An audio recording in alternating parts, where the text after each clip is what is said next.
Notre histoire, à ses débuts, si on m'avait interviewé il y a 20 ans, j'aurais dit on a un bel avenir devant nous, des brevets, un carnet de commandes, nous n'arrêtons pas d'embaucher, nous faisions un mariage industriel avec le numéro 1 mondial du bois, nous étions les plus en avance en matière de technologie concernant la construction de ossature bois, et tout allait dans le meilleur des mondes. Nous avions formé des professionnels, à peu près 150 salariés au total, et donc tout allait bien.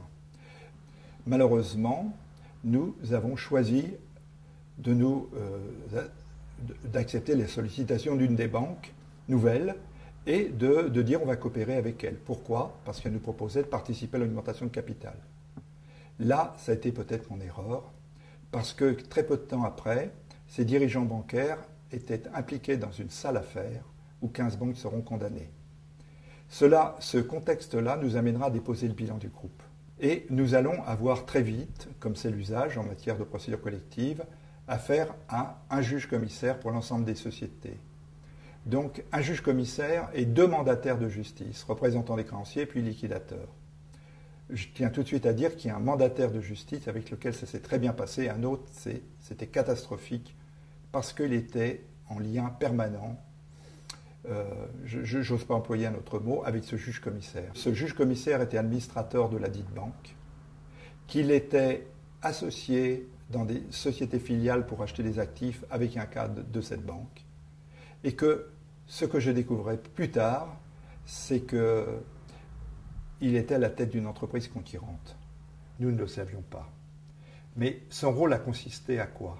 À obtenir la liquidation de tout, à détruire notre activité pour mieux récupérer les marchés, pour permettre à son groupe de faire aujourd'hui notre métier.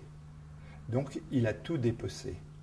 Plus grave encore, il est allé, avec un cadre de notre banque, il a racheté des actifs de notre société dans laquelle il avait intérêt.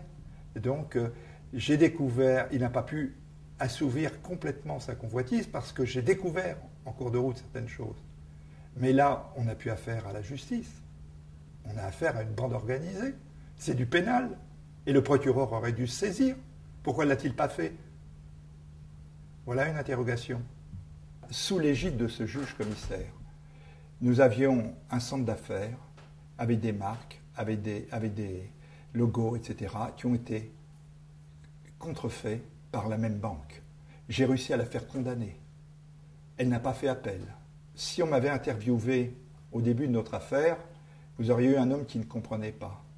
Il aura fallu des années pour comprendre. Vous savez, quand on met en cause des gens de justice, on ne réfléchit plus qu'à 2 fois. Donc il faut avoir les preuves matérielles écrites. Mais je suis tombé sur un drôle de personnage, tellement drôle que le tribunal lui-même, pour d'autres affaires, le démissionna. Je suis plus de 20 ans après, la procédure continue encore, non pas avec le tribunal de commerce, mais avec le fisc. Parce que le juge-commissaire a produit un faux, qui a été repris par le fisc. Je voudrais préciser ma pensée sur ce juge-commissaire. En langage populaire, je sais quel mot j'emploierais, mais pour ne pas tomber dans les diffamations, je n'utiliserai pas cela. C'est un homme qui a transgressé toutes les règles du droit, indigne d'être juge, indigne d'être juge consulaire. Donc, qui a foutu en l'air des vies, y compris la mienne, même si je suis encore présent. Alors, c'est ce qui m'a amené aussi à devenir, au fil des années, un militant pour aider les autres, moindre mal. Mais ce que je veux dire, c'est que ce que ma famille a eu à vivre, je le souhaite à personne.